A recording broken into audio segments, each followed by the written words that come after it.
The 11th chapter of the Tao Te King, entitled The Utility of Not Being. The sutra says, the 30 spoke unite the one nave, but it is on the empty space for the axle that the use of the wheel depends. Clay is fashioned into vessels, but it is on their empty hollowness that their use depends.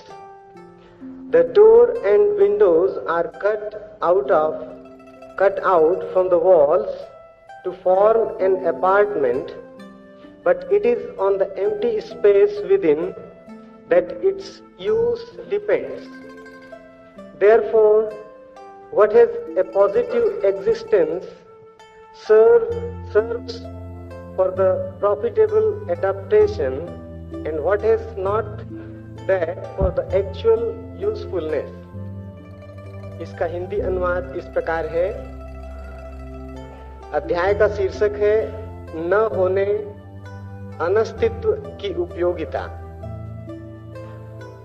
सूत्र इस प्रकार है, पहिए की 30 तीलियां उसके मध्य भाग में आकर जुड़ जाती हैं, किंतु पहिए की उपयोगिता धुरी के लिए छोड़ी गई खाली जगह पर निर्भर होती है। मिट्टी से घड़े का निर्माण होता है, किंतु उसकी उपयोगिता उसके शून्य खालीपन में निहित है।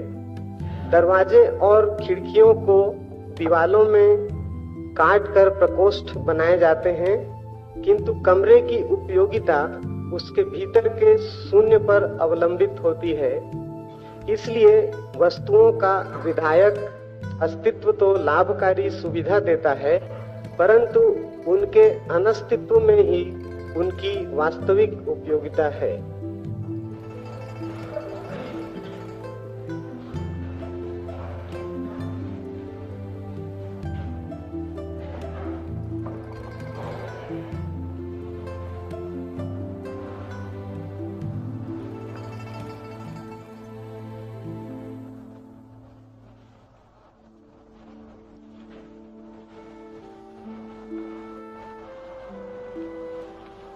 जो व्यक्ति जीवन को ऊपर से ही देख लेते हैं और जीवन की सतह को ही सब कुछ समझ लेते हैं, उन्हें शून्य का उपयोग दिखाई नहीं पड़ेगा।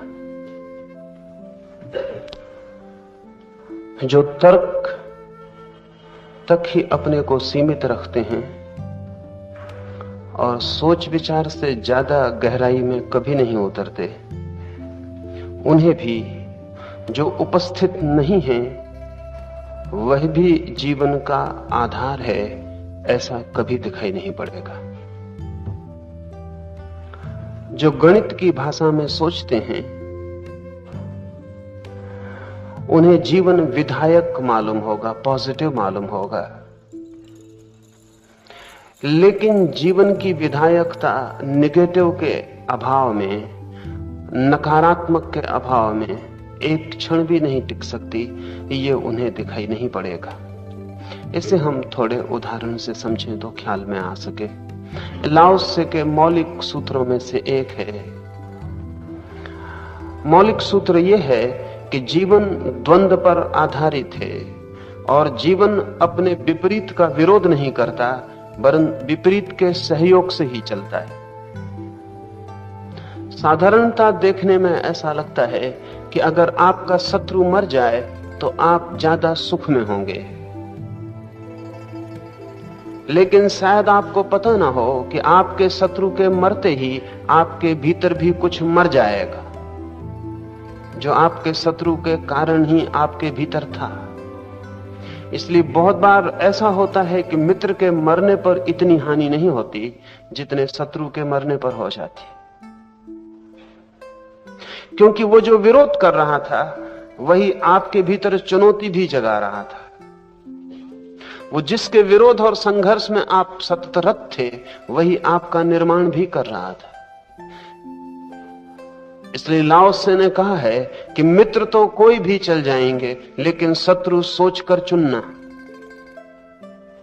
क्योंकि मित्र इतने प्रभावित नहीं करते हैं जीवन को जितना शत्रु प्रभावित करता है। क्योंकि मित्र की तो उपेक्षा भी की जा सकती है, शत्रु की उपेक्षा नहीं की जा सकती है। और मित्र को भूला भी जा सकता है, शत्रु को कोई कभी नहीं भूलता है। लेकिन क्या शत्रु भी जीवन को इतना प्रभावित करता है, यह हमारे साधारण विचार में नहीं आता।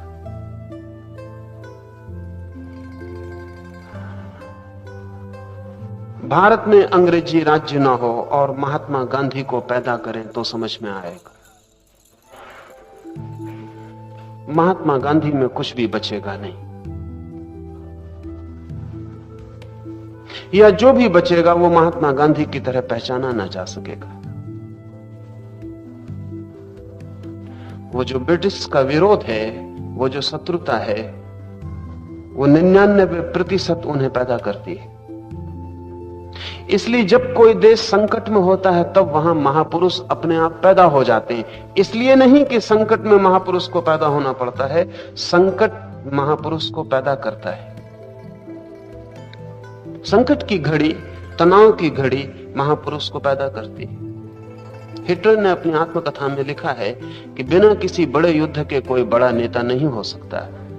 इसलिए बड़ा नेता होना हो तो युद्ध बहुत जरूरी है, एकदम जरूरी है।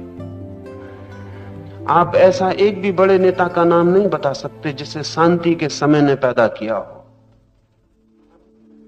सभी बड़े नेता युद्ध की वजह पैदा होते हैं। इसलिए जिसको बड़ा नेता बनना हो उसे युद्ध का इंतजाम करना पड़ता है। बिना युद्ध का इंतजाम किए कोई बड़ा नहीं हो सकता। जीवन विपरीत के सहयोग से चलता है, विपरीत के विरोध से दिखाई पड़ता है, लेकिन सहयोग से चलता है। इससे हम और पहलुओं से भी समझें तो ख्याल में आ जाएगा। अगर हम रावण को हटा दें रामायण से, तो अकेले राम से कथा निर्मित नहीं होती। ऐसा तो हो भी सकता है कि रावण ना हो, राम पैदा हो, लेकिन राम का कहीं भी पता नहीं चलेगा, क्योंकि राम के व्यक्तित्व का सारा निखार रावण के विरोध से उभरता है। राम जितने महिमाशाली दिखाई पड़ते हैं, उस महिमा में रावण का बड़ा कंट्रीब्यूशन है, बड़ा दान है। राम अकेले निर्मित नहीं हो सकते रावण के बिना, रावण भी निर्मित नहीं हो सकता है राम के बिना। वे एक दूसरे के सहारे बड़े होते हैं। सत्य तो यही है, लेकिन ऊपर से जो देखता है वो एक दूसरे की शत्रुता में है, एक दूसरे के विरोध में है। लेकिन जीवन का गहन सत्य यही है कि वे साझेदार, उन्हें भी पता ना हो। जरूरी नहीं है कि उन्हें पता हो कि एक बहुत सूक्ष्म तल पर एक साझेदारी है, एक मैत्री है, एक सहयोग है। जीवन निर्मित ही नहीं होता, विकसित ही नहीं होता जब तक विपरीत ना हो। विपरीत अनिवार्य है।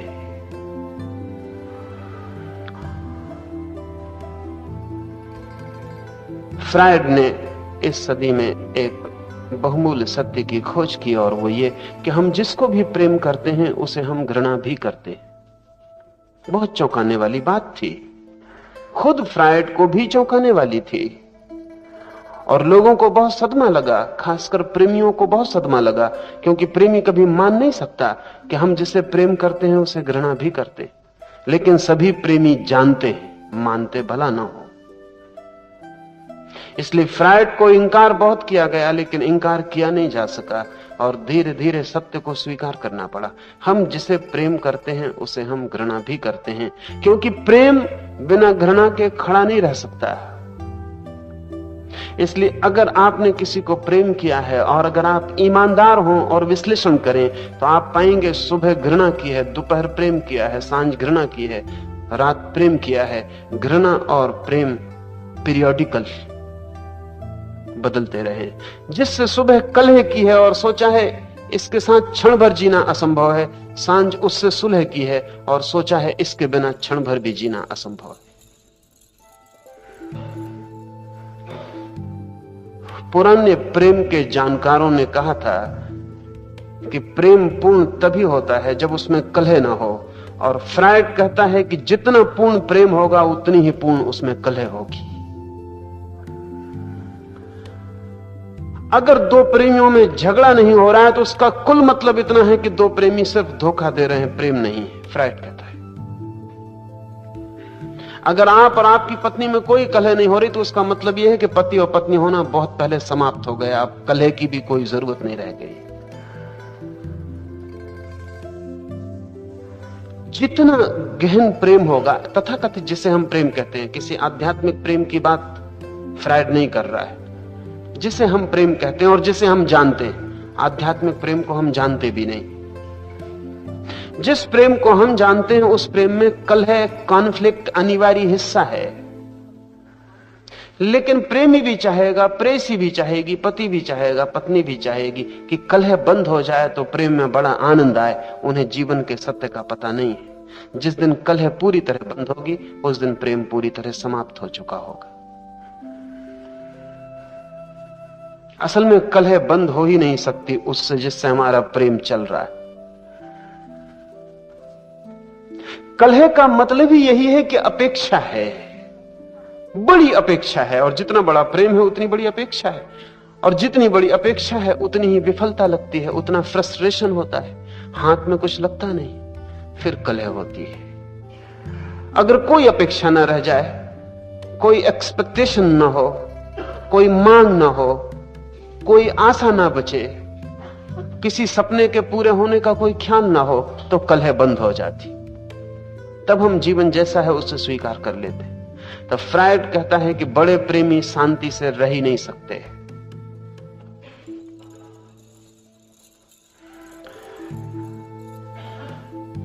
एक बहुत अनूठे आदमी डी सादे ने अपने एक वक्तव्य में कहा है कि प्रेम एक तरह की बीमारी है।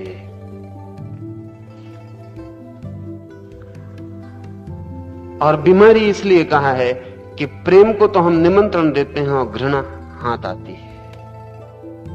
वो दोनों एक ही चीज के दो पहलू हैं, एक ही सिक्के के दो पहलू हैं। तो जिससे भी प्रेम होगा उससे घृणा का खेल चलेगा। अकेली घृणा भी नहीं टिक सकती। इसलिए अगर आप सोचते हो कि फलां व्यक्ति से मेरी सिर्फ घृणा है तो आप भूल में हैं, क्योंकि अकेली घृणा नहीं टिक सकती। जिस व्यक्ति से आपका प्रेम शेष हो अभी, उससे घृणा टिक सकती, अन्यथा घृणा भी नहीं टिक सकती। अगर आपकी किसी से दुश्मनी गहरी है और घृणा भारी है तो आप खोजबीन करना, भीतर अभी भी प्रेम का सूत्र कहीं ना कहीं बंधा है। अगर प्रेम का सूत्र बिल्कुल टूट गया हो तो घृणा का सूत्र भी टूट जाता है। इसलिए मित्र और शत्रु दोनों से हम बंधे होते हैं। मित्र से ऊपर से प्रेम होता है, नीचे से घृणा होती है। शत्रु से ऊपर से घृणा होती है, नीचे से प्रेम होता है। लेकिन बंधन दोनों से बराबर होते हैं। ये थोड़ा कठिन लग सकता है क्योंकि प्रेम के संबंध में हमारी बड़ी अपेक्षाएं होती हैं, लेकिन हम और जीवन के दूसरे पहलू से समझें। दिन भर एक आदमी श्रम करता है तो होना तो यह चाहिए जिस आदमी ने दिन भर श्रम किया है वो रात विश्राम न कर सके, क्योंकि जिसका दिन भर का श्रम का अभ्यास है उसे रात में नींद नहीं आनी चाहिए। लेकिन जिसका जितना श्रम का अभ्यास है वो उतनी गहरी नींद में उतर जाता है। जिस आदमी ने दिन भर विश्राम किया है होना तो यह चाहिए कि रात उसे गहरा विश्राम मिले, गहरी नींद आ जाए, क्योंकि दिन भर विश्राम का अभ्यास है उसका। लेकिन जिसने दिन भर विश्राम किया है वो रात सो ही नहीं पाता। असल में जिसने श्रम किया है उसने श्रम का जो दूसरा विपरीत पहलू है विश्राम, वो अर्जित कर लिया। और जिसने विश्राम किया है उसने जो विश्राम का दूसरा पहलू है श्रम, वो अर्जित कर लिया। इसलिए जिसने दिन भर विश्राम किया है वो रात भर करवटें बल्ट के श्रम करेगा, वो रात सो नहीं सकेगा। वो जो विपरीत है उससे हम बच नहीं सकते। वो विपरीत सदा वहां खड़ा हुआ है।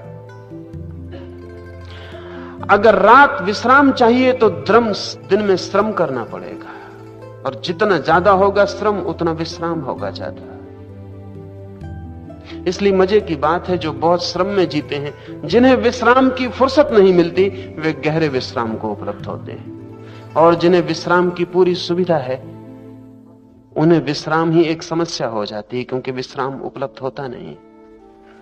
हम जीते हैं ऊपरी तर्क के सहारे। हम कहते हैं अगर रात विश्राम चाहिए तो दिन भर विश्राम करो, यह सीधा तर्क है, लेकिन जीवन का इससे कोई संबंध नहीं। ये वही तर्क है कि अगर हम चाहते हैं किसी से प्रेम करो तो कलह बिल्कुल मत करो, वही तर्क है ये भी, लेकिन उल्टा है जीवन। ठीक वैसा ही उल्टा है जैसे कि बिजली के नेगेटिव पॉजिटिव छोर होते हैं, ऋणात्मक और धनात्मक विद्युत के छोर होते हैं। उन दोनों के होने से ही विद्युत की गति है और जीवन है। इसमें से एक को हम काट दें तो दूसरा भी खो जाता है। लेकिन विपरीत को स्वीकार करना बड़ा कठिन है, और जो विपरीत को स्वीकार कर लेता है उसे मैं सन्यासी कहता हूं, उसे लाओस से ज्ञानी कहता है, जो विपरीत को स्वीकार कर लेता है। विपरीत को स्वीकार करने का मतलब यह है कि अगर आज आप मुझे सम्मान देने आए हैं तो मुझे स्वीकार कर लेना चाहिए किसी तल पर कि आपके भीतर मेरे लिए अपमान भी इकट्ठा होगा ही, इससे बचा नहीं जा सकता। और अगर मैं आपका सम्मान स्वीकार कर रहा हूं तो मुझे तैयारी कर लेनी चाहिए कि आज नहीं कल मुझे आपका अपमान भी सहना पड़ेगा। अगर इस जानकारी के साथ मैं आपके सम्मान को स्वीकार करता हूं तो आपका सम्मान मुझे सुख न दे पाएगा और आपका अपमान मुझे दुख न दे पाएगा, क्योंकि मैं आपके सम्मान के भीतर गहरे में देख लूंगा कि वो भी अपमान है, और आपके अपमान में भी गहरे में देख लूंगा कि वो भी सम्मान है। क्योंकि एक आदमी अगर मेरे ऊपर जूता फेंक जाए तो ये भी अकारण वो क्यों करेगा, इतना श्रम उठाता है तो मुझसे कुछ लगाव तो है ही, मुझसे कुछ संबंध तो है ही। और एक माला जो डाल जाता है, शायद माला सस्ती भी होती, जूता उससे थोड़ा महंगा ही है, लगाव उसका भारी है, बेचैनी उसकी तीव्र है, वो मेरे लिए कुछ ना कुछ करेगा ही। अगर मैं उसके अपमान में उसके सम्मान को भी देख लूं कि वो मेरे लिए कुछ कर रहा है, श्रम उठा रहा है, तो उसके अपमान का दंश खो जाता है। और अगर मैं सम्मान में भी देख लूं कि आज नहीं कल दूसरा पहलू भी प्रकट होगा, तो सम्मान का जो इल्यूजन है, जो भ्रम है, जो स्वप्न है, वो तिरोहित हो जाता है। और तब सम्मान और अपमान एक ही सिक्के के दो पहलू हो जाते। और जिस व्यक्ति को सम्मान और असम्मान एक ही सिक्के के दो पहलू दिखाई पड़ते हैं, वो दोनों के बाहर हो गया। जीवन सब दिशाओं से विपरीत से बंधा हुआ है, लेकिन जब हम एक पहलू को देखते हैं तो दूसरे को बिल्कुल भूल जाते हैं। वही भूल हमारे जीवन का सबसे बड़ा दुर्भाग्य है। जब हम एक को देखते हैं तो दूसरे को बिल्कुल विस्मृत कर जाते हैं। जब हम कांटे देखते हैं तो हम फूल नहीं देखते, जब हम फूल देखते हैं तो हम कांटे नहीं देखते। और फूल और कांटे एक ही वृक्ष पर लगे, और फूल और कांटों के भीतर जो रस बह रहा है वो एक ही रस है। वो एक ही शाखा दोनों को प्राण दे रही, और एक ही जड़ दोनों को जीवन दान कर रही है, और एक ही सूरज दोनों पर किरणें बरसा रहा है, और एक ही माली ने दोनों को फूल दिया है, और एक ही अस्तित्व से दोनों का आगमन हुआ है। वे दोनों एक हैं गहरे में, लेकिन जब हमें फूल दिखाई पड़ते हैं तो फूल हमारी आंखों को इस बुरी तरह छा देते हैं कि कांटों को हम भूल जाते हैं। और जितने ज्यादा आप भूलेंगे उतने जल्दी कांटे चुभ जाएंगे, देर नहीं लगेगी। लेकिन जब कांटे चुभते हैं तो हमें फिर चुभनी याद रह जाती, फूल हमें बिल्कुल भूल जाते हैं। हम ये भी भूल जाते हैं कि फूलों के लगाव में ही ये चुभन हमने कमाई है। फूलों में रस लिया था इसलिए ये फल भी भोगा है। लेकिन जब कांटा दिखाई पड़ता है तो फूल तिरोहित हो जाता है। हमारी दृष्टि सदा आंशिक है, पार्शियल है। आंशिक दृष्टि ही अज्ञान है। आंशिक दृष्टि गलत नहीं है, वो भी सत्य को तो देखती है लेकिन अधूरे सत्य को देखती है। और शेष जो दूसरा हिस्सा है वो इतना विपरीत मालूम पड़ता है कि हम दोनों में कोई संगति भी नहीं जोड़ पाते। कैसे संगति जोड़ें? जो आदमी आज गले आके लग गया है और जिसने कहा है कि तुम्हारे सिवाय मेरा कोई भी नहीं और तुम ही मेरी खुशी और तुम ही मेरे गीत हो, हम कैसे कल्पना करें कि यही आदमी कल छाती में छुरा भी भोंक सकता है? संगति नहीं, कंसिस्टेंट नहीं मालूम होता। तर्क कंसिस्टेंसी चाहता है, संगति चाहिए। इसमें कोई संगति नहीं मालूम पड़ती। यह आदमी कैसे छुरा भोंक सकता है? यही आदमी छुरा भोंक सकता है। जीवन की जो गहराई है वो यही है। जीवन की जो गहराई है वो यही है। क्योंकि जिससे इतना संबंध न हुआ हो वो छाती में छुरा भोंकने भी कभी नहीं आता है। क्या आप किसी आदमी को बिना मित्र बनाए शत्रु बना सकते हैं? और क्या ऐसा हो सकता है कि मित्र तो वो छोटा रहा हो और शत्रु बड़ा हो जाए? नहीं, ये नहीं हो सकता। अनुपात, जितना मित्र रहा हो उतना ही शत्रु हो सकता है। रत्ती भर ज्यादा शत्रु नहीं हो सकता। मैकियावेली ने अपनी सलाह में द प्रिंस में सम्राटों के लिए लिखा है कि जितने घनिष्ठ तुम्हारे मित्र हों उतने ही उनसे सावधान रहना। ये सलाह तो चालाकी की है, लेकिन इसमें सत्य है। जितनी घनिष्ठ हो मित्रता उतने ही सावधान रहना, क्योंकि उतना ही बड़ा खतरा भी निकट है। मैकियावेली ने लिखा है कि अगर चाहते हो कि शत्रुओं को सत्य का पता ना चले तो मित्रों को पता मत चलने देना। शत्रुओं को पता ना चले सत्य का तो मित्रों को पता मत चलने देना। और यह भी लिखा है कि किसी भी शत्रु के साथ ऐसा व्यवहार मत करना कि किसी दिन वो मित्र हो जाए तो पछतावा हो, क्योंकि कोई भी शत्रु किसी भी दिन मित्र हो सकता है। और जीवन प्रतिपल बदलता रहता, यहां कुछ भी थिर नहीं है। एक अति से दूसरी अति पर जीवन डोलता रहता है। जीवन की गहराई में विरोध संयुक्त हैं और जीवन की सतह पर विरोध वियुक्त हैं, अलग अलग हैं। जो सतह को देखता है वो लाओत्से को नहीं समझ पाएगा, क्योंकि लाओत्से जो अल्टीमेट पोलैरिटी है, जो आखिरी ध्रुवीयता है जीवन की, उसकी बात कर रहा है। वो कहता है पहिए की 30 तीलियां उसके मध्य भाग में आकर जुड़ जाती हैं, किंतु पहिए की उपयोगिता धुरी के लिए छोड़ी गई खाली जगह पर निर्भर है। चाक देखें बैलगाड़ी का, आरे किलियां जुड़ी हैं केंद्र से, लेकिन बड़ी अद्भुत बात है कि चाक चलता है, किलियां घूमती हैं, लेकिन चाक के बीच में एक खाली जगह है, एम्प्टीनेस है। उसी खाली जगह पर यह सारा चाक का घूमना है। उस खाली जगह में कील है। और एक मजे की बात है कि चाक तो चलता है और कील खड़ी रहती है। खड़ी हुई कील पर चके का चलना घूमता है। अगर कील भी चल जाए तो चाक ना चल पाए। चाक चल सकता है क्योंकि कील नहीं चलती। अचल है कील, अचल कील पर चलता हुआ चाक घूमता है। और जितनी अचल हो कील, चाक उतना ही कुशलता से घूम सकता है। यह विपरीत का नियम है। और खाली जगह है, चाक के बीच में खाली जगह है, उसी में तो कील आकर बैठेगी। वो जो खाली जगह है चाक की, लाओस से कहता है शायद तुम्हें दिखाई भी ना पड़े कि वही खाली जगह चाक का असली राज है, क्योंकि वही सेंटर है, वही केंद्र है। उस खाली जगह के बिना चाक नहीं हो सकता। इसका मतलब यह हुआ कि जहां जहां भरापन दिखाई पड़ता हो वहां गहरे में खालीपन भी मौजूद होगा। इसे हम थोड़ा समझ लें। अगर आपको रास्ते पे चलते हुए भिक्षा पात्र लिए हुए बुद्ध मिल जाएं,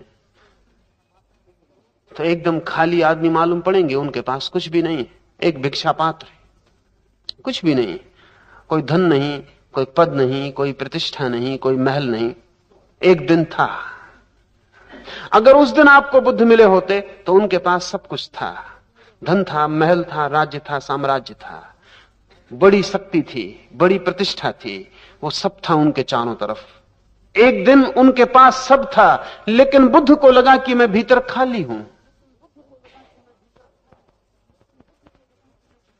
बाहर सब भरापन था और बुद्ध को लगा कि भीतर मैं खाली हूं। चाक पूरा भरा था और कील बिल्कुल खाली थी।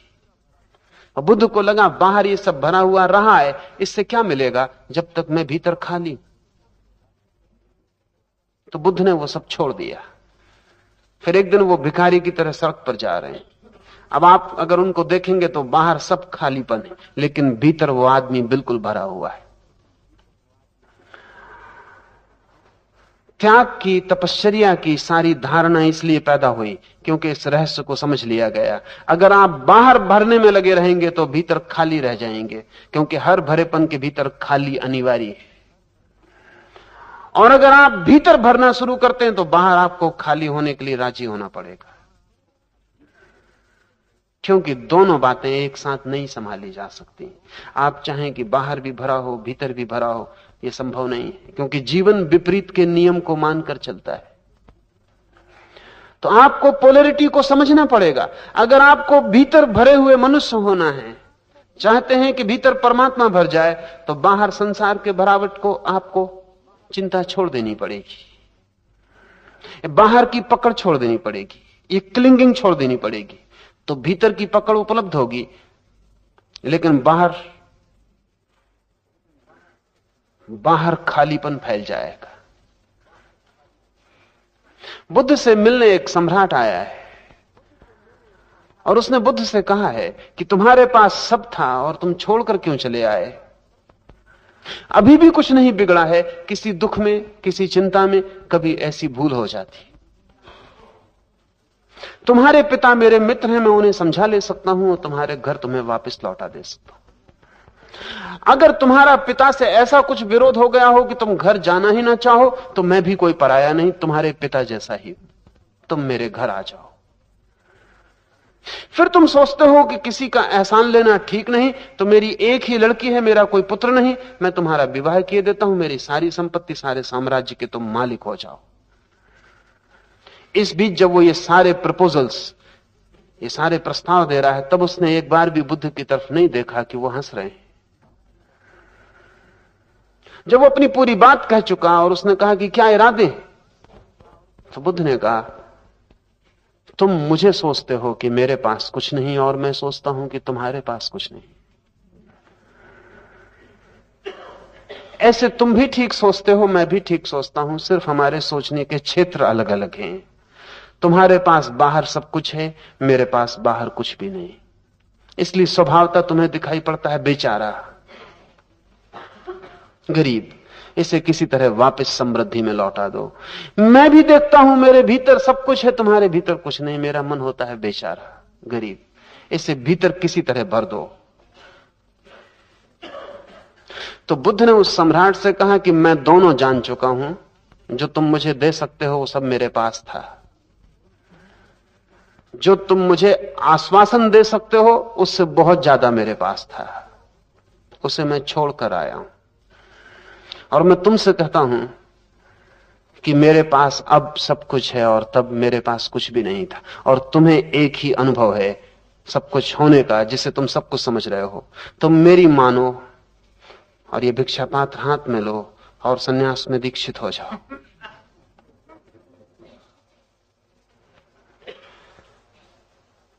एक विपरीतता है कहीं भी। तो लाओस से कहता है बैलगाड़ी का चाक चलता है, चाक की कीलें भरी हुई हैं, लेकिन चाक अपने केंद्र पर शून्य है, उसी शून्य पर चलता है, लेकिन वो शून्य हमें दिखाई नहीं पड़ता। शून्य का मतलब ही होता है कि जो दिखाई नहीं पड़ता। दृश्य सदा अदृश्य के ऊपर निर्भर होता है। ये पोलैरिटी सभी तरफ रहेगी, दृश्य अदृश्य पर निर्भर होगा। शब्द मौन से पैदा होता है, जीवन मृत्यु के साथ टिका हुआ है, लेकिन वो दूसरा दिखाई नहीं पड़ता। लाओस से उसे समझाने के लिए फिर कहता है, मिट्टी से घड़े का निर्माण होता है, किंतु उसकी उपयोगिता उसके शून्य खालीपन में निहित है। एक घड़ा हम बनाते हैं मिट्टी का, लेकिन अगर ठीक से पूछें तो घड़ा कहां है? उस मिट्टी में या मिट्टी के भीतर जो खालीपन है उसमें। जब आप बाजार से घड़ा खरीद कर लाते हैं तो आप घड़े के लिए घड़ा खरीद कर लाते हैं कि वो जो खालीपन है भीतर उसके लिए घड़े को खरीद कर लाते हैं? क्योंकि पानी घड़े में नहीं भरा जा सकेगा, खालीपन में भरा जा सकेगा। खाली जितना होगा घड़ा उतना ही उपयोगी है। बाहर की मिट्टी की दीवार की उपयोगिता है क्योंकि वो एक खालीपन को घेरती है और सीमा बना देती बस, लेकिन असली घड़ा तो खालीपन है। लेकिन दिखाई तो हमें पड़ता है घड़ा, खालीपन तो कोई देखता नहीं। और आप बाजार में खालीपन खरीदने नहीं जाते, घड़ा खरीदने जाते हैं। आप दाम खालीपन के नहीं चुकाते, घड़े की मिट्टी के चुकाते हैं। बड़ा घड़ा होगा तो ज्यादा दाम चुकाएंगे, छोटा घड़ा होगा तो थोड़े दाम चुकाएंगे। मिट्टी पर निर्भर करेगा कि दाम कितने हैं, मिट्टी पर निर्भर करेगा कि दाम कितने हैं, खालीपन पर निर्भर नहीं करेगा। यद्यपि घड़े की परम उपयोगिता उसके खालीपन में है। घर जाके पता चलेगा कि मिट्टी कितनी ही प्यारी रही हो, लेकिन अगर भीतर का खालीपन नहीं है तो घड़ा बेकार हो गया। मिट्टी कितनी ही सुंदर रही हो, लेकिन अगर भीतर घड़ा बंद है और उसमें खालीपन नहीं है, मिट्टी ही भरी है, तो घड़ा बेकार हो गया, लाना व्यर्थ हो गया। खालीपन की उपयोगिता है। लाओस से कहता है, हम एक मकान बनाते हैं, हम यहां बैठे हुए हैं, हम कहते हैं हम मकान में बैठे हुए हैं, लेकिन अगर लाओस से पूछे तो वो कहेगा हम खालीपन में बैठे हुए। मकान तो ये दीवालें हैं जो चारों तरफ खड़ी हैं, इन दीवालों में कोई भी बैठा हुआ नहीं। ये दीवालें केवल बाहर के खालीपन को भीतर के खालीपन से अलग करती हैं, बस। इनका उपयोग सीमांत का है, बाहर के आकाश को भीतर के आकाश से विभक्त कर देती है। इसकी सुविधा है, इसकी जरूरत है, बस दीवाल का उपयोग इतना है। लेकिन दीवाल में कोई बैठता नहीं, बैठते तो हम खाली आकाश में। इस भवन के भीतर उपयोग हम वस्तुतः किसका करते हैं? खालीपन का। तो जितना खालीपन हो उतना यह उपयोगी हो जाता है, जितना खालीपन हो उतना उपयोगी हो जाता है। मकान की उपयोगिता उसके खालीपन पर है। दरवाजे और खिड़कियों को दीवालों में काटकर हम प्रकोष्ठ बनाते हैं, कमरे बनाते हैं, किंतु कमरे की उपयोगिता उसके भीतर के शून्य पर अवलंबित होती है। लाओस से यह कह रहा है कि जहां उपयोगिता दिखाई पड़ती है वहां नहीं, उससे विपरीत में निर्भर होती है। जब आप मकान बनाते हैं तो आपने कभी सोचा कि आप एक शून्य बना रहे हैं, एक खालीपन बना रहे हैं?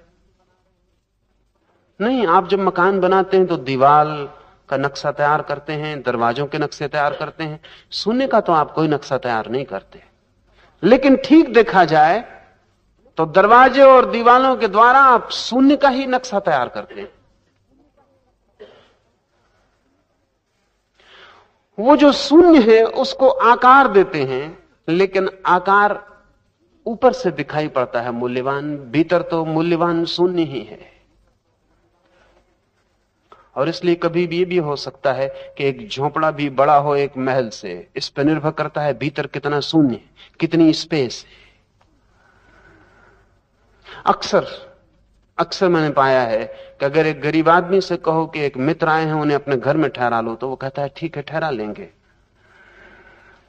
अगर मैं किसी बड़े आदमी को कहता हूं कि एक मित्र आए, उन्हें ठहरा लो, वो कहते हैं कि स्थान नहीं, उनके पास स्थान ज्यादा है, लेकिन वो कहते हैं स्थान नहीं। क्या हुआ क्या है? गरीब के पास वस्तुतः नापने जाए तो स्थान कम है, अमीर के पास स्थान ज्यादा है। लेकिन अमीर का स्थान इतनी चीजों से भरा हुआ है, भरे हुआ है, स्थान नहीं के बराबर है। मैं एक करोड़पति के घर में ठहरा हुआ था, उनकी बैठक देखकर मुझे लगा कि वो बैठक नहीं कही जा सकती, क्योंकि उसमें बैठने की जगह ही नहीं थी। वो कोई म्यूजियम मालूम होता था। उन्होंने न मालूम कितने ढंग का फर्नीचर वहां इकट्ठा कर रखा था। वो फर्नीचर ऐसा नहीं था कि बैठने के लिए हो, वो फर्नीचर ऐसा था देखने के लिए था। सदियों पुराना, कहते थे कि 300 साल पुराना फ्रेंच फर्नीचर है, ये इतने 100 साल पुराना फला फर्नीचर है। मैंने उन्हें कहा कि ये सब ठीक है, लेकिन इसमें बैठक कहां है? फर्नीचर ही था, उसमें बैठ कहीं सकते नहीं थे। जगह भी वहां मूव करने की जगह भी नहीं थी कि उस कमरे में से निकलना हो तो आपको बच के निकलना पड़े। वो उसमें भरते चले गए थे, जो भी उन्हें पसंद आता था वो लाते चले गए थे।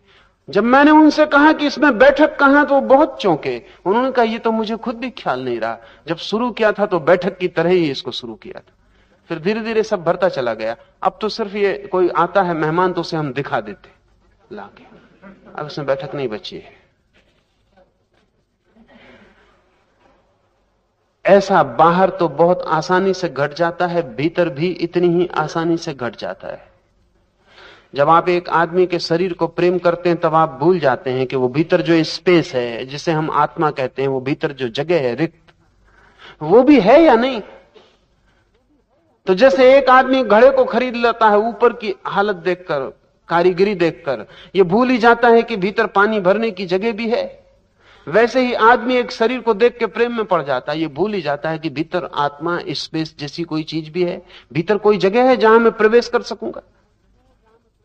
नहीं, चमड़ी को देखकर, शरीर को देखकर, हड्डियों के उतार को देखकर एक आदमी प्रेम में पड़ जाता, फिर पीछे बहुत पछताता है। फिर वो पीछे कहता है कि मैं कैसी भूल में पड़ गया।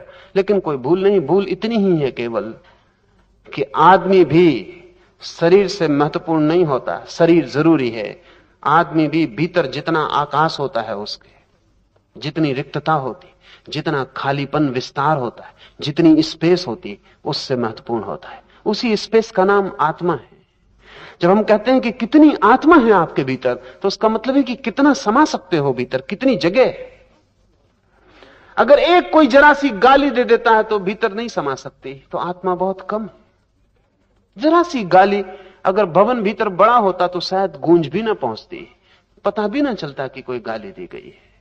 एक जरा सा कोई पत्थर मार देता है तो भीतर कोई जगह नहीं कि उस पत्थर को भी विश्राम मिल जाए। नहीं, तत्काल भीतर से पत्थर 2 गुना बड़ा होकर वापस लौट आता है। अगर हम एक खालीपन में पत्थर फेंकें तो खालीपन पत्थर को वापस नहीं भेजेगा। अगर हम एक दीवार में पत्थर फेंकें तो दीवार पत्थर को वापस भेज देगी। जो आदमी प्रतिक्रियाओं में जीता है, रिएक्शंस में, उसका मतलब है भीतर खाली नहीं है। इधर हमने फेंका, वहां से वापस लौटा। वहां कोई चीज समा नहीं सकती, वहां कोई स्थान नहीं है। लेकिन प्रेम का वास्तविक फूल तो इसी स्थान में खिलता है। फ्रायड वाले प्रेम की बात नहीं कर रहा हूं, अब उस प्रेम की बात कर रहा हूं जिसे हम जानते ही नहीं। अब उस प्रेम की बात कर रहा हूं जिसमें हमारा प्रेम भी नहीं होता और हमारी घृणा भी नहीं होती। अब उस प्रेम की बात कर रहा हूं जहां फूल और कांटे दोनों ही नहीं होते, जहां तो केवल फूल और कांटों के नीचे बहने वाली रस की धार ही रह जाती। लेकिन वो भीतर का रिक्तपन कहां हम देखते हैं? भीतर का रिक्तपन हम नहीं देखते। लाओत्से के पास अगर कोई नमस्कार भी करता था तो कभी कभी ऐसा होता था कि उसने नमस्कार किया और घंटे भर बाद लाओत्से जवाब देगा कि नमस्कार। वो आदमी अब तक भूल ही चुका था कि नमस्कार भी उसने की थी। अब तक वो न मालूम कितनी बातें लाओत्से के खिलाफ सोच चुका था कि आदमी ठीक नहीं, मैं नमस्कार कर रहा हूं, इसने अब तक जवाब भी नहीं दिया। लाओत्से के एक मित्र ने एक दिन लाओत्से को कहा कि यह भी कोई ढंग है, यह भी कोई शिष्टाचार है कि एक आदमी नमस्कार करता है और तुम घंटे भर बाद जवाब देते हो। लाओत्से ने कहा कम से कम उसकी नमस्कार मुझ तक तो पहुंच जाए, मेरे हृदय में मैं उसे से लूं, मेरे हृदय में वो विश्राम कर ले। इतनी जल्दी लौटा देना अशिष्टता होगी, इतने जल्दी लौटा देना, इतना इंपेशेंस, इतना अधैर्य कि किसी ने कहा नमस्कार, हमने कहा नमस्कार, ना हमें कोई प्रयोजन है ना उसे कोई प्रयोजन। ये सिर्फ निपटारा है, ये बात समाप्त हो गई, ये झंझट खत्म हुई। ऊपर से देखने पर लगेगा कि लाओत्से कैसी बात कर रहा है, लेकिन नमस्कार करने वाला भूल चुका है और लाओस से भी नमस्कार का जवाब दे रहा है, तो इस घंटे भर वो नमस्कार के साथ रहा। इस घंटे भर ये नमस्कार उसके प्राणों में गूंजी। ये सिर्फ प्रतिक्रिया नहीं है, ये बटन दबाई और पंखा चल गया ऐसी यांत्रिक घटना नहीं है, ये जीवंत रिस्पांस है, रिएक्शन नहीं।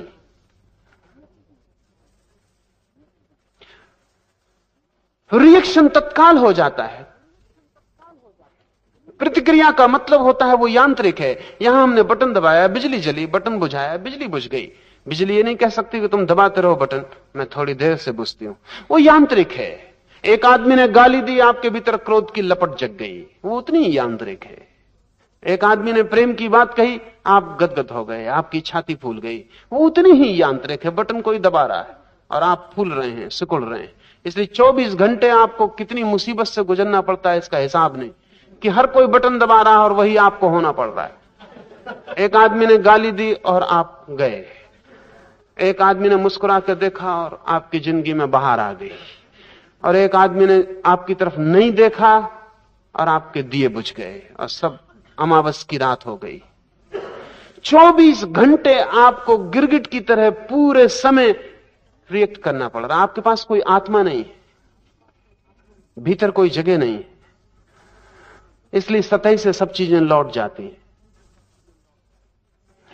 भीतर जगह का अर्थ होता है धैर्य, भीतर जगह का अर्थ होता है एक प्रति संवेदन,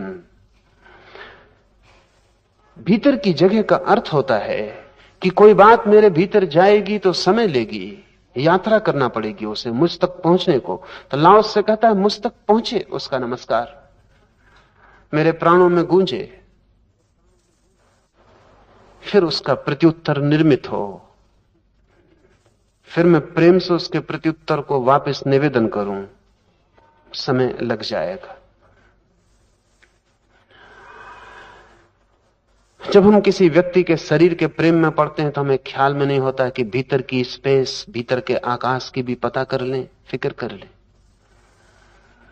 हम घड़े को खरीद लाते हैं, भीतर की खाली जगह को भूल जाते हैं।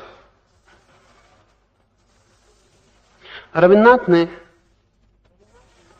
एक बौद्ध भिक्षु पर एक गीत लिखा है। एक बौद्ध भिक्षु गुजरता है एक राह से, और नगर की जो नगर वधू है, जो नगर की वेश्या है, वेश्या शब्द बहुत अच्छा नहीं है, पुराने लोग बहुत समझदार थे, उन्होंने शब्द दिया था नगर वधू, पूरे गांव की पत्नी।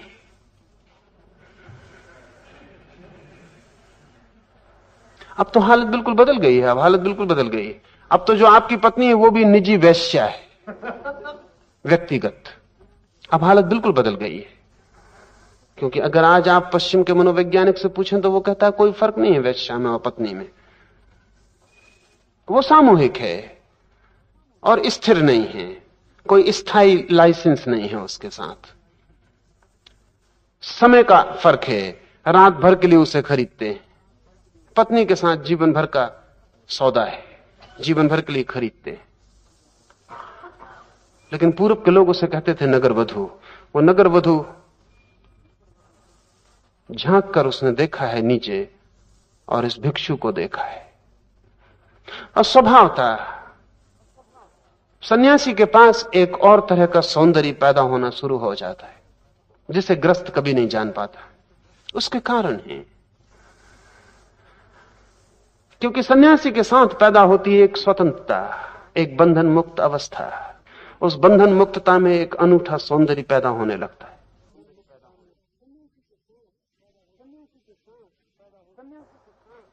सन्यासी के साथ पैदा होता है भीतर का रिक्त आकाश, एक आत्मा। वो प्रतिक्रियाओं से अब नहीं जीता, वो अपने ढंग से जीना शुरू करता है। दूसरे उसे जिलाने के लिए मजबूर नहीं करते, वो अपना ही मार्ग चुनता है, वो अपना ही जीवन चुनता है। वो अपने जीवन का एक अर्थ में स्वयं नियंता और मालिक है। तो एक अनूठा सौंदर्य, एक इंटीग्रेशन, एक समग्रता उसके भीतर पैदा होनी शुरू हो जाती है। एक और ही गरिमा और गौरव, एक और ही सौंदर्य। वैश्या ने देखा है और वो मोहित हो गई। उसने नीचे आके भिक्षु को कहा कि मेरे घर आज की रात मेहमान हो जाओ। भिक्षु ने उसे नीचे से ऊपर तक देखा और उसने कहा, अभी तो तेरे चाहने वाले और भी बहुत होंगे। सुंदर है तू, युवा है तू, अभी मैं ना भी आऊं तो तेरी रात खाली नहीं जाएगी।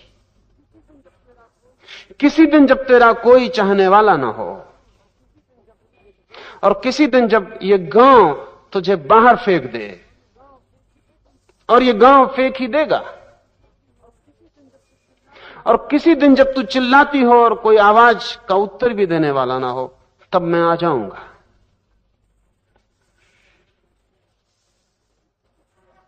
वेश्या को दुख हुआ, अपमानित हुई। ये पहला मौका था। लोग उसके द्वार पर खटखटाते थे और वो इंकार करती थी। आज पहला मौका था कि उसने किसी के द्वार पर खटखटाया और इंकार हो गया। पीड़ा भारी थी, वो लौट गई। कोई 20 वर्ष बाद एक अंधेरी रात, और रास्ते के किनारे कोई चिल्ला रहा है जोर से। राह से गुजरता भिक्षु उसके पास जाके रुका है। हाथ उसके चेहरे पर फेरा है। पूछा है वो प्यास उसे लगी है और पानी चाहिए। वो पास के गांव से जाके पानी लेकर एक दिया लेकर आया है। कोढ़ फूट गया है पूरे शरीर पर उस वेश्या के। वही वेश्या है। गांव ने उसे बाहर फेंक दिया है। कोढ़ी को भीतर रखने का कोई उपाय नहीं। आज उसे कोई पानी देने को भी राजी नहीं है। उस भिक्षु ने कहा कि आंख खोल और देख, प्रभु की कृपा कि मैं अपना वचन पूरा कर सका हूं। मैं आ गया। 20 साल पहले तूने जो निमंत्रण दिया था वो अब मुझ तक पहुंच गया। मैं आ गया हूं और समय भी आ गया। वेश्या ने आंखें खोली और उसने कहा कि नहीं, अब तुम नहीं आते तो अच्छा था। अब आने से प्रयोजन भी क्या है? उस दिन ही आना था। उस दिन मैं युवा थी, सुंदर थी। उस भिक्षु ने कहा, लेकिन आज तुम ज्यादा अनुभवी हो, आज तुम ज्यादा ज्ञानी हो। जीवन को तुमने देखा, उसकी पीड़ा, उसके अनुभव, उसके दुख, उसका विषाद। और आज मैं समझता हूं तुम्हारे पास शरीर तो नहीं है लेकिन थोड़ी आत्मा है। शरीर तो चला गया लेकिन आज आत्मा है। उस दिन आत्मा बिल्कुल नहीं थी। उस दिन शरीर ही शरीर था। भीतर भी कुछ है जो हमारे शरीर से विपरीत है और फिर भी संयुक्त है। शरीर की वो जो भीतर विपरीतता है, उसे अगर हम ध्यान में रख सकें तो लाओ से का सूत्र हमारे ख्याल में आ जाए। घड़े की तो बात है समझाने के लिए, लेकिन गहरे में तो आदमी की ही बात है। अस्तित्व के संबंध में वो कहता है, इसलिए वस्तुओं का विधायक अस्तित्व तो लाभकारी सुविधा देता ही है, परंतु उनके अनस्तित्व में ही उनकी वास्तविक उपयोगिता है। जब चीजें होती हैं तब तो उनसे सुविधा मिलती ही है, लेकिन उनके न होने की भी एक और गहरी उपयोगिता है। जैसे जब जवानी होती है तो जवानी का एक उपयोग है, लेकिन जब जवानी खो जाती है तब उसके खो जाने का और भी गहरा उपयोग है, उसके शून्य हो जाने का और भी गहरा उपयोग है। लेकिन उस उपयोग को हम जान नहीं पाते, क्योंकि हम में से बहुत से लोग सिर्फ शरीर से बूढ़े हो जाते हैं। उनकी चेतना में प्रौढ़ता नहीं उपलब्ध हो पाती। चेतना से वो बचकाने ही बने रहते हैं। इसलिए बूढ़ा आदमी भी चेतना से बचकाना ही बना रहता है। एक मजे की बात है, बूढ़े से बूढ़ा आदमी भी जब सपना देखता है तो सपने में सदा अपने को जवान देखता है। सदा हजारों सपनों के अध्ययन किए गए हैं, लेकिन अब तक ऐसा सपना नहीं पकड़ा जा सका कि किसी बूढ़े आदमी ने अपने को सपने में बूढ़ा देखा। उसका मतलब है साफ, वासना उसकी अभी भी जवान ही अपने को मानती है। मजबूरी है कि शरीर साथ नहीं देता। मजबूरी है कि शरीर धोखा दिए जाता है, मजबूरी है कि शरीर जरा जीर्ण हो गया, लेकिन भीतर भीतर वो जो मन है वो अभी भी अपने को जवान माने चला जाता है। सपने में तो वो जो भीतर मन मानता है वही प्रकट होता है। यदि कोई व्यक्ति जवानी को ही उपयोगी समझे और जब जवानी खो जाए और उसको उपयोगिता ना दिखे तो उसे निषेध का मूल्य पता नहीं चल पाया। और अगर उसे निषेध का मूल्य पता चल जाए तो बुढ़ापा जवानी से बहुत ज्यादा सुंदर हो जाता है, क्योंकि जवानी के सौंदर्य में भी उत्तेजना तो रहेगी, और जहां उत्तेजना रहेगी वहां सौंदर्य में गहराई नहीं हो सकती, डेप्थ नहीं हो सकती। तेजी हो सकती है, त्वरा हो सकती है, गति हो सकती है, लेकिन गहराई नहीं हो सकती। इसलिए जवानी का सौंदर्य उथला होगा, ओछा होगा। अगर जवानी जब खो जाती है, उसके खोने में भी कोई समझ पाए उपयोगिता, तो बुढ़ापे को एक सौंदर्य मिलता है जो जवान को कभी भी नहीं मिल सकता। और ठीक भी है, क्योंकि बुढ़ापा जवानी से आगे है। ठीक भी है, ज्यादा विकासमान है। तो बुढ़ापे में एक गरिमा, एक गहराई, एक अनंत गहराई उपलब्ध हो जाती है। लेकिन वो जवानी के अभाव का उपयोग है। जीवन में तो है ही रहस्य, लेकिन जिसने जीवन में ही रहस्य को पकड़ा और मृत्यु के रहस्य को नहीं जाना, वो पूरे रहस्य को नहीं जान पाया।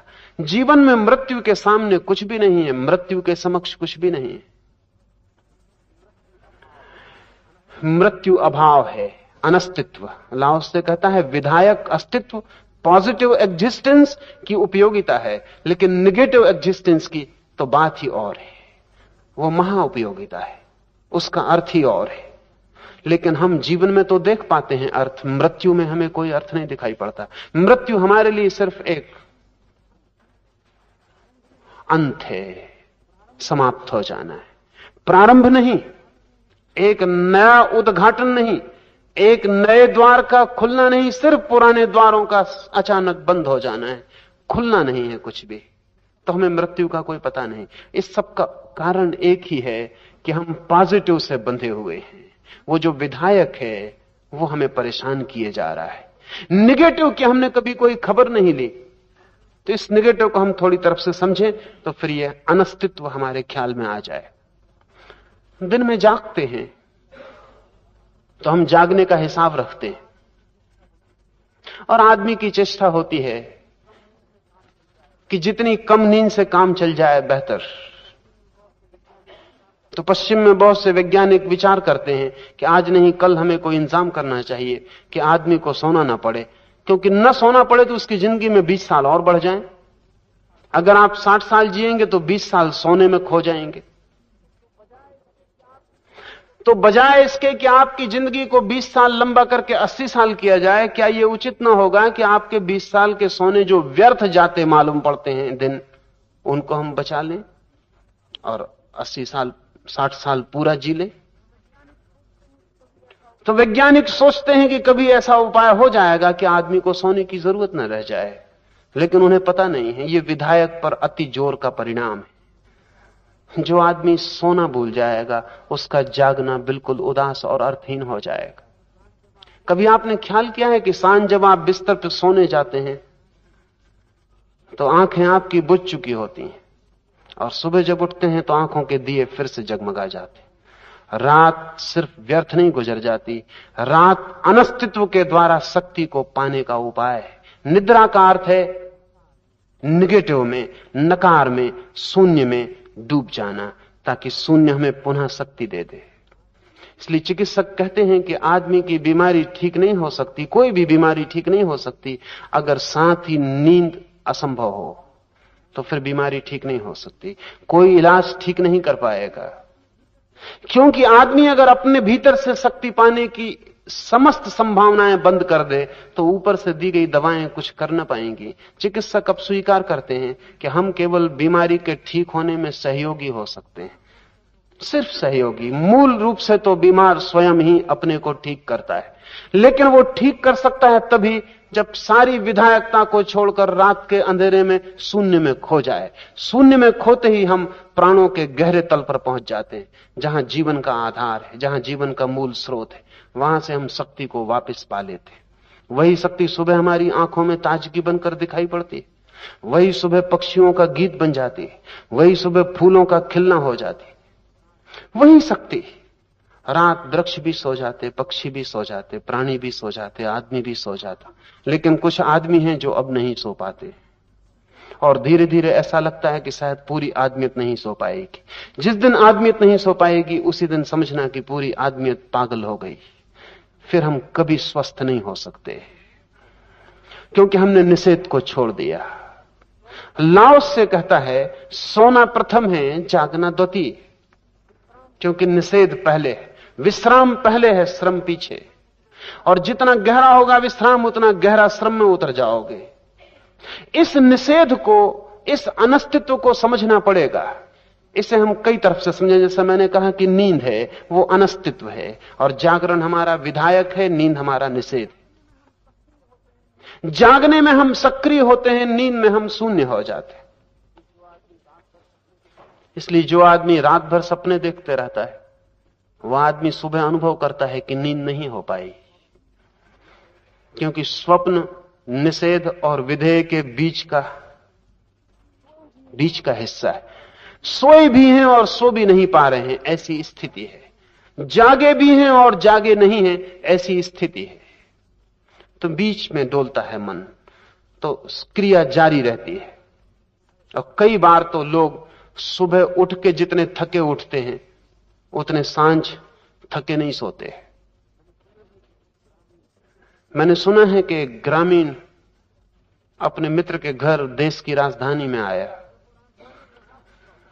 जब वो राजधानी से वापस लौटा तो उसके मित्रों ने, गांव के लोगों ने पूछा कि गांव और शहर में तुमने क्या फर्क पाया? तो उसने कहा मैंने फर्क पाया, गांव में लोग सांझ थके हुए होते हैं और सुबह ताजे उठते हैं, और शहर में लोग सांझ ताजे मालूम पड़ते हैं और सुबह थके उठते हैं। रात सांझ शहर जगा हुआ मालूम पड़ता है, ताजा। क्लब हैं, होटलें हैं, सिनेमा गृह हैं, सब आदमी ताजे मालूम पड़ते हैं। सुबह जरा उठें, जाएं, एक काल्पनिक आंख बंद करके यात्रा करें लोगों के शयन कक्षों की, बेडरूम्स की। लोग उठ रहे हैं, मुर्दा नहीं उठना चाहते हैं, किसी तरह उठ रहे हैं, मजबूरी है इसलिए उठ रहे हैं, दफ्तर है इसलिए उठ रहे हैं, दुकान है इसलिए उठ रहे हैं। लेकिन जैसे खींचे जा रहे हैं, कोई भीतर से प्राण नहीं है जो उठ रहा हो, मुर्दे की भांति उठाए जा रहे हैं। उठ जाएंगे, बिना रीढ़ के खड़े हो जाएंगे, चल पड़ेंगे। क्या हुआ क्या है? नींद का जो निषेध है वो खो गया है, नींद का जो नकार है, अनस्तित्व है, वो खो गया है। सुबह से सांझ तक हम बात कर रहे हैं, रात भी सपने में बात कर रहे हैं। रात भी लोग बड़बड़ाते रहते, रात भी बोलते रहते, भीतर नहीं तो बाहर भी बोलते रहते। 24 घंटे बोल रहे हैं। मौन अनस्तित्व है, शब्द अस्तित्व है। शब्द विधायक है, साइलेंस शून्य है। लेकिन जो व्यक्ति शब्दों में खो जाएगा और जिसके भीतर कभी भी शून्य घटित नहीं होता, और जिसको कभी भीतर शून्य का पता नहीं चलता, और जिसे कभी भीतर मौन की एक संधि नहीं मिलती, शब्द ही शब्द, शब्द ही शब्द, वो आदमी धीरे धीरे जीवन की गहराइयों से वंचित हो जाता है। शब्द उपयोगी है, लेकिन शब्द काफी नहीं है। शब्द जरूरी है, लेकिन बस शब्द ही पर्याप्त नहीं है। शब्द चाहिए, लेकिन उससे भी ज्यादा निशब्द चाहिए, उससे भी ज्यादा मौन चाहिए। इसलिए ध्यान रखें, जिन लोगों के शब्दों में वजन होता है और जिन लोगों के शब्दों में प्राण होते हैं, वे ही लोग होते हैं जिनके पास मौन की क्षमता होती है। इस जगत में जो विराट शब्द पैदा हुए हैं, जो महाशब्द पैदा हुए हैं, वे उन लोगों से पैदा हुए हैं जो शून्य होने की कला जानते हैं। कोई बुद्ध जब बोलता है तो उसके बोलने में एक एक शब्द का जादू और है। कोई महावीर जब बोलता है तो ऐसे ही नहीं बोलता जैसे हम बोल देते। उसके एक एक शब्द में सघन मौन समाया हुआ है।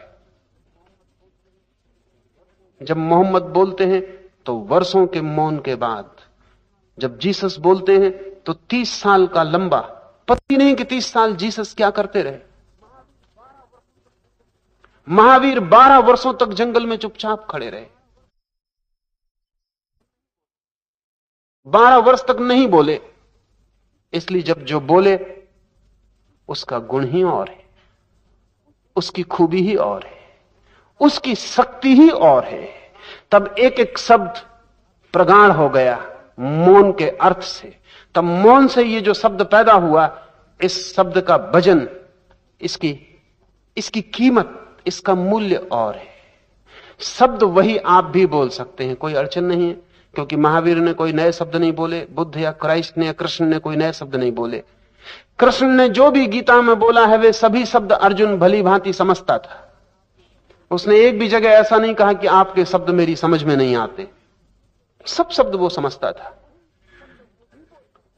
वही शब्द वो भी बोल सकता था, लेकिन कृष्ण जब उसी शब्द को बोलते हैं तो उसका मूल्य और हो जाता है।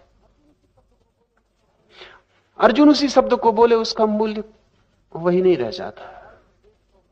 तो शब्द का अर्थ एक तो भाषा कोश में लिखा हुआ है, डिक्शनरी में लिखा हुआ है, वो एक अर्थ है, और एक और अर्थ है जो भीतर के मौन से शब्द में प्रवेश करता है। इसलिए कोई व्यक्ति है कि वो कुछ भी बोले तो उसके बोलने में काव्य हो जाता है, और कोई व्यक्ति है वो कविता भी पढ़े तो भी सब बेरौनक, सब बासा। उसके ओंठ में आके ही शब्द जैसे मर जाते, किसी के ओंठ पर आते ही शब्द अमृत हो जाते, यात्रा पर निकल जाते हैं विराट की। ये वे ही ओंठ हैं जिनके भीतर सघन मौन की क्षमता है। उसी मौन में जब कोई शब्द पलता है और बड़ा होता है, प्रेग्नेंट होता है, उस मौन के गर्भ में ही जब कोई शब्द बड़ा होता है। अगर हम इसको इस तरह समझ लें तो आसानी पड़ेगी। अगर एक मां के शरीर में गर्भ निर्मित हो इसी क्षण, और इसी क्षण गर्भ बाहर आ जाए और 9 महीने के मौन में न डूबा रहे, तो वो गर्भपात होगा, जन्म नहीं, वो अबार्शन होगा, और उससे प्राण नहीं निकलेगा, उससे मृत घटना घटेगी। लेकिन 9 महीने के मौन में, 9 महीने के अंधकार में, 9 महीने के निषेध में बच्चा बड़ा होता है और जीवन को उपलब्ध होता है। ठीक वैसे ही जब किसी व्यक्ति के भीतर मां के गर्भ जैसा मौन होता है और उसमें एक शब्द पलता है, बड़ा होता है, पोषण पाता है और कभी जन्मता है, तब उसमें प्राण होते हैं। हमारे शब्द सब गर्भपात होते हैं, अबार्शंस होते हैं। अखबार पढ़ के भागे कि किसी को बता दें अखबार में खबर क्या है। किताब पढ़ी क्या बेचैन हुए कि लड़का कब स्कूल से लौटे कि उसको उपदेश दें। अबार्शन शब्द को जरा भी मौन में जीने की सुविधा नहीं है। हम सब अबार्टिव हैं दिमाग में, बिल्कुल। तो एक दूसरे पे अपना अपना गर्भपात किए चले जाते हैं, और उस पे वो जल्दी दूसरे पे फेंक रहा है, वो तीसरे पे फेंक रहा है, फेंके चले जा रहे हैं।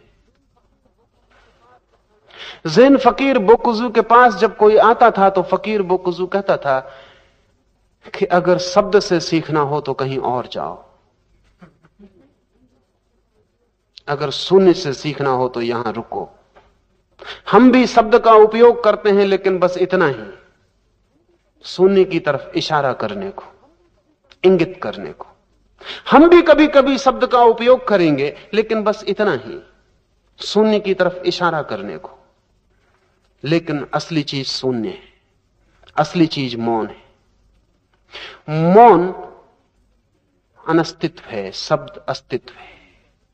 और जीवन के हर पहलू पर वो जो हमें दिखाई नहीं पड़ता वही गहन है, वो जो हमारे स्मरण में नहीं आता, हमारी प्रतीति में नहीं पकड़ता, हमारे अनुभव में नहीं पकड़ में आता, वही मूल्यवान है। जो व्यक्ति विधायक पॉजिटिव को जो दिखाई पड़ता है, पकड़ में आता है, इंद्रियां जिसे पहचान लेती हैं, उसकी फिक्र कम करता है और उसकी फिक्र ज्यादा करने लगता है जो अनस्तित्व है, शून्य है, नकार है, मौन है।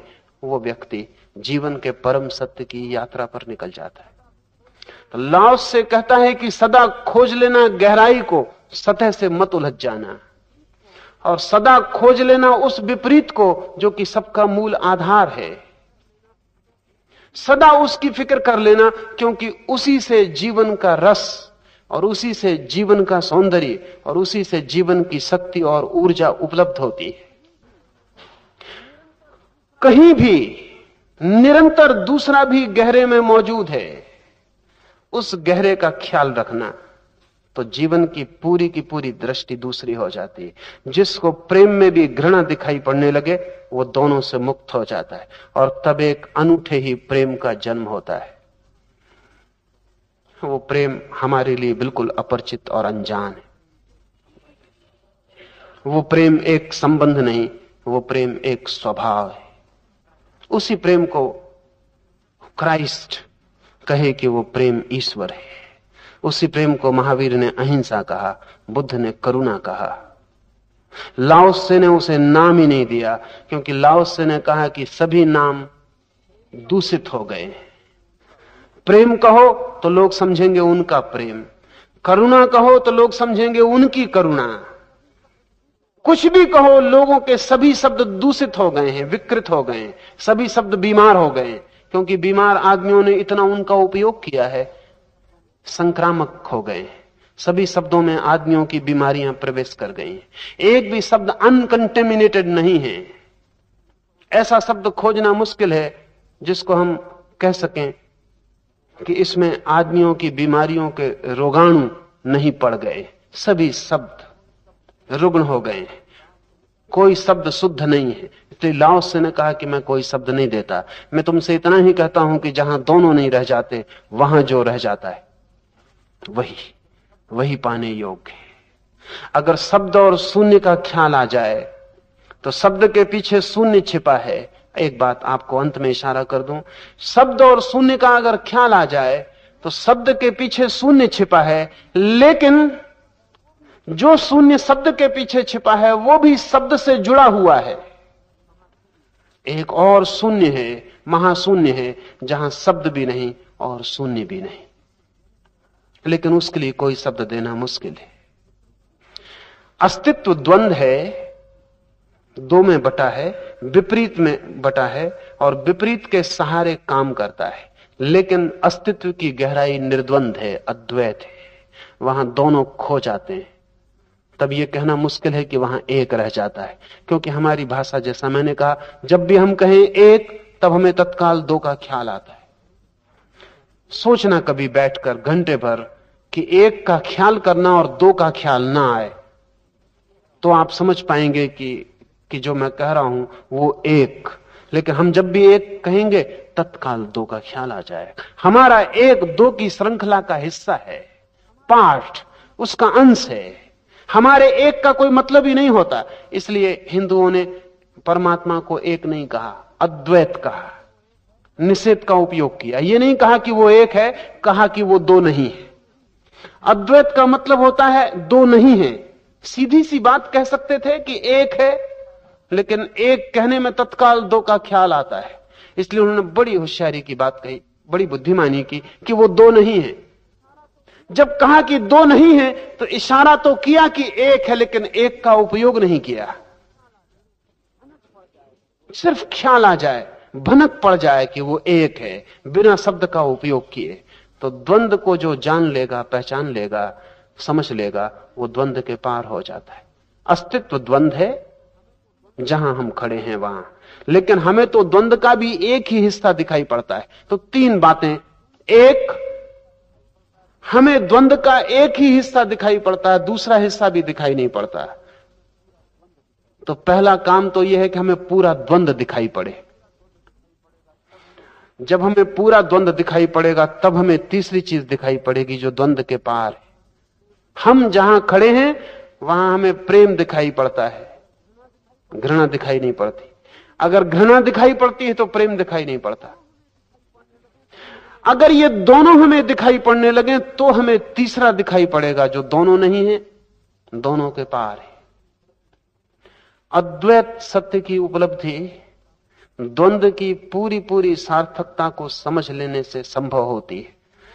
और द्वंद्व की पूरी सार्थकता समझनी हो तो लाओस से कहता है कि जहां भी पॉजिटिव हो, विधायक हो, वहां निगेटिव को खोजना, नकारात्मक को खोजना, और तुम पाओगे कि नकारात्मक पर ही सारा विधायक खड़ा हुआ है। और जब दोनों ही खो जाएं तो वो उपलब्ध होता है जिसे उपलब्ध करने के बाद फिर कुछ और उपलब्ध करने को शेष नहीं रह जाता है। आज इतना ही, 5 मिनट रुकेंगे, कीर्तन में सम्मिलित हों और बैठे ना रहें, सम्मिलित हों, भागीदार बने।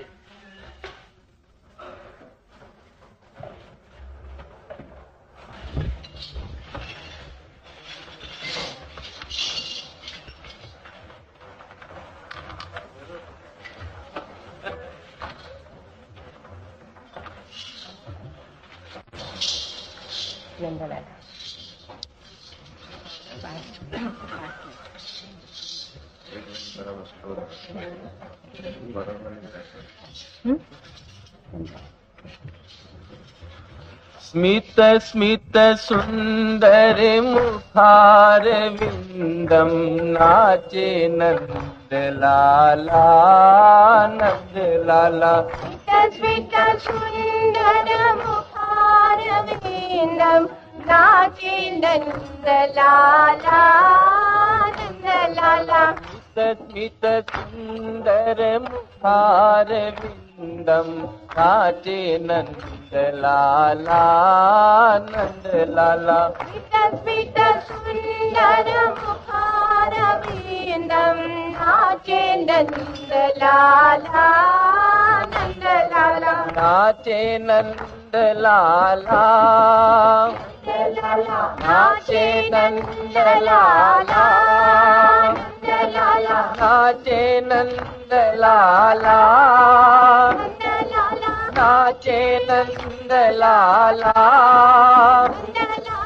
मीरा के प्रभु लाला, मीरा के प्रभु लाला, मीरा के प्रभु लाला, मीरा के प्रभु लाला। राधा के गोपाला, राधा के गोपाला, राधा के गोपाला, राधा के गोपाला। स्मित सुंदर मुखार विंदम नाचे नंद लाला, नंद लाला। स्मित स्मित सुंदर मुखार विंदम नाचे नंद लाला, नंद लाला। नाचे नंद लाला, नंद लाला। नाचे नंद लाला, नंद लाला। नाचे नंद लाला, नाचे नंद लाला। मीरा के प्रभु लाला, मीरा के प्रभु लाला, मीरा के प्रभु लाला, मीरा के प्रभु लाला। राधा के गोपाला, राधा के गोपाला, राधा के गोपाला, राधा के गोपाला। स्मित स्मित सुंदर मुखार विंदम नाचे नंद लाला, नंद लाला। स्मित स्मित सुंदर मुखार विंदम नाचे नंद लाला, नंद लाला। नाचे नंद लाला, नंद लाला। नाचे नंद लाला, नंद लाला। नाचे नंद लाला नाचे नंद लाला वीरा के प्रभु लाला वीरा के प्रभु लाला वीरा के प्रभु लाला वीरा के प्रभु लाला राधा के गोपाला राधा के गोपाला राधा के गोपाला राधा के गोपाला मिट सुंदर पुकार वीरम नाचे नंद लाला नंद लाला मिट सुंदर पुकार वीरम नाचे नंद लाला नंद लाला सुंदर पुकार वीरम नाचे नंद लाला नंद लाला